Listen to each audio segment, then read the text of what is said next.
Discipline is remembering what you want. By David Campbell, founder, Saks Fifth Avenue. The myth that nearly everyone believes is that we have self-discipline. It's something in us, like a genetic gift, that we either have or we don't. The truth is that we can all have self-discipline. The question is really whether or not we learn to develop and use self-discipline. Here's another way to realize it. Self-discipline is like a language. Any child can learn a language. All children do learn a language, actually. Any 90-year-old can also learn a new language. If you are 9 or 90 and you're lost in the rain in Juarez, it works when you use some Spanish to find your way to warmth and safety. It works. In this case, Spanish is like self-discipline in that you are using it for something. You were not born with the language, but you can learn it and use it. In fact, you can use as much or as little as you wish. And the more you use, the more you can make happen. If you were an American transferred to Juarez to live for a year and needed to make your living there, the more Spanish you spoke, the better it would be for you. If you had never spoken Spanish before, you could still use it like a tool. You could open your little English-Spanish phrases dictionary and start using it. You could ask for directions or help by using that little dictionary. You wouldn't need to have been born with any special language skills. The same is true with self-discipline, in the same exact way.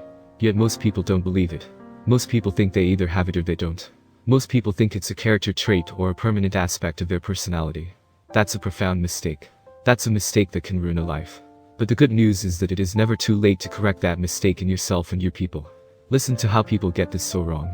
He would be my top salesperson if he had any self-discipline at all, a company leader recently said. But he has none. Not true. He has as much self-discipline as anyone else does, he just hasn't chosen to use it yet. Just as we all have as many Spanish words to draw upon as anyone else. It is true that the more often I choose to go to my little dictionary and use the words, the easier it becomes to use Spanish. If I go enough times to the book and practice enough words and phrases, it gets so easy to speak Spanish that it seems as if it's part of my nature, like it's something I have inside me. Just like golf looks as if it comes naturally to Tiger Woods. Self-discipline is the same. If the person you lead truly understood that self-discipline is something one uses, not something one has, then that person could use it to accomplish virtually any goal he or she ever set. That person could use it whenever he wanted, or leave it behind whenever he wanted. Instead, people worry. They worry about whether they've got what it takes, whether it's in them, whether their parents and guardians put it there. Some think it's put there experientially, some think it's put there genetically. It's neither. It's never put in there at all. It's a tool that anyone can use.